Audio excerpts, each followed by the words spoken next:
आंनि जिउआव गिबि खेबनि थाखाय मोनसे राजखान्थि हान्जा आरो सासे केन्डिडेट एबा बिजाथिनि जानानै आं व्यक्तिगतभावे आरो बर' वुमेन जस्टिस फरामनिफ्राय गिबि खेबनि थाखाय बेबादि बिसायख'थियाव फोसावनो थाखाय बाहागो लादों।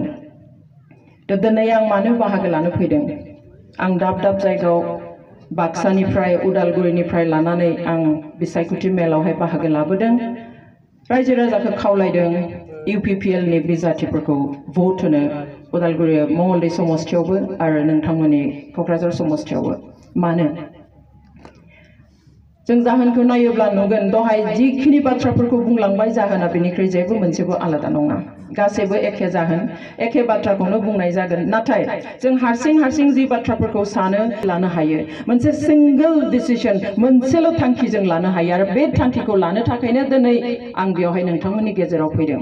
सोरहाबा एसे गोनो गोथो थानो हागौ, सोरबाया माबा सानफ्लांनो हागौ। बेफोरखौ जोङो ज्राब गारजोबनानै बयबो ज' जानानै मोनसे थांखि जाहाथे जों लानो हायो। बर'आ बयबो 100% नङाब्लाबो जाहाथे जोङो 99% जाहाथे जोङो खौसे जानानै मोनसेल' थांखि लानानै UPPL नि बिजाथि मानगोनां उरखाव-गोरा ब्रह्मनो जाहाथे जों भट होनो हायो।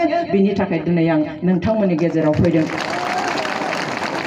दिनै जों गोबां समाव बुङो पलिटिक्स इज डार्टी, पलिटिक्स इज बैड एबा राजखान्थिया लेथ्रा, राजखान्थि दिसपुराव थांनो हाया।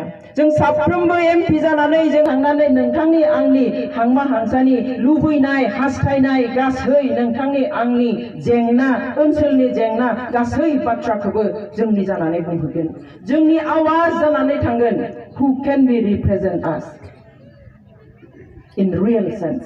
जाया नंगुबै ओंथियाव जोंखौ थान्दै हिसाबै जोंनि थान्दै हिसाबै जानानै थांनो हागोन, जोंनि आवाज जानानै थांनो हागोन। बेबादि मानसिखौ जोङो सायख'नो नांगोन। दिनै डेम'क्रेटिक हादोरावहाय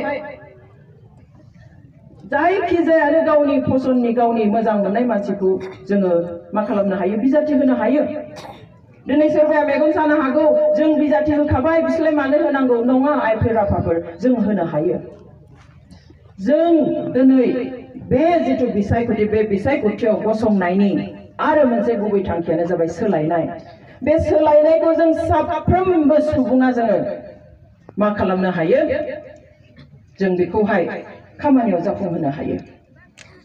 डेम'क्रेसियाव जों जायखौ गोसो जायो बेखौनो हरनो हायो, जायखौ गोसो जायो जों बेखौनो फज'नो हायो। बेनो जाबाय डेम'क्रेसिनि बोलो, गोहो, दिनै राजखान्थिनि गोहो। बेवहाय जों सोरखौ हरगोन, सोरखौ फज'गोन, सोरखौ दोनगोन, बे जोंनि आखायाव, नोंथांनि आखायाव, आंनि आखायाव। आगदा आखाइनि आसि थाइसेजों सुनानैनो जों थुनानैनो जोङो जोंनि थाखाय मोजां सासे दैदेनगिरि बासिनानै लानो हायो। बिसायख'थि माने मा? जों बासिनांगौ, सायख'नो नांगौ। सायख'यो जों सोरखौ? जों गाज्रिखौ सायख'वा। सायख'नो खाबु मोनोब्ला बुरजा जिनिस नोंथांनि मोखाङाव गारनानै होयोब्ला सायख'नानै ला होनोब्ला जोङो गाज्रिखौ लागोन नामा? लाया। जों बयनिख्रुइबो साबसिनखौ सिगां जों आखाइ होनानै लागोन। बेनो जाबाय बिसायख'थि।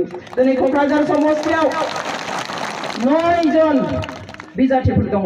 9 जननि जों माखासेखौ हिसाब खालामा, नाथाय जोंहा गावनि गेजेरावनो दहाय बयबो बुंलांखाबाय, मिन्थिखाबाय, BPF नि जोंहा आइजो केन्डिडेट सासे दङ। नाथाय जों सायख'नो खाबु मोनदों दा। So let us choose the best one. जों साबसिनखौ सायख'नो। जाया जोंनि नंगुबै थान्दै जानो हागोन, जाया दासिम जोंजों दङ, जाया दासिम संग्रामजों दङ, जाया दासिम बर'नि गांनाय उखैनायनि बागै दङ, जाया दासिम राजा लामायाव रायजोजों जनो हायो, जाया दासिम बर'नि आलादा न'खरखौ सिमां नुनायखौ नागाराखै। बेबादि बिजाथि UPPL नि बिजाथि मानगोनां उरखाव-गोरा ब्रह्मखौनो जोङो जोंनि सासेल' आरो साबसिन हामसिन बिजाथि हिसाबै जोङो फैगौ 23 एप्रिलावहाय बयबो भट होगोन ना? सानबाल'सै मालाबानो नोंथांमोना बे थांखिखौ लाखाबाय होननानै आं मिथियो। थेवब्लाबो आरो जोङो सावरायोब्ला गोरा जायो। सोर मिन्थिनो सानब्रै सानबा थाब्लाबो दहाय बुंखादों बहा गोजा नोट रानदों, बहा गुफुर नोट रानदों, बे सोलिगासिनो थायो। बेवहाय जों साबधान जानांगोन। मानसिसो मालाबा गादलेनफ्लाङो। बेवहाय गोसोखौ हमथा। दहाय फनिन बर' बिथाङा बुंलांदों आखाइल' नङा आखाइखौ फोथायब्ला जाया जों गोसोखौ फोथायनो नांगोन बेनिखाय आं खावलायदों नोंथांमोनखौ खुनु गोहोआनो जाहाथे जोंखौ सोलाय सोल' जाहोनो हाया।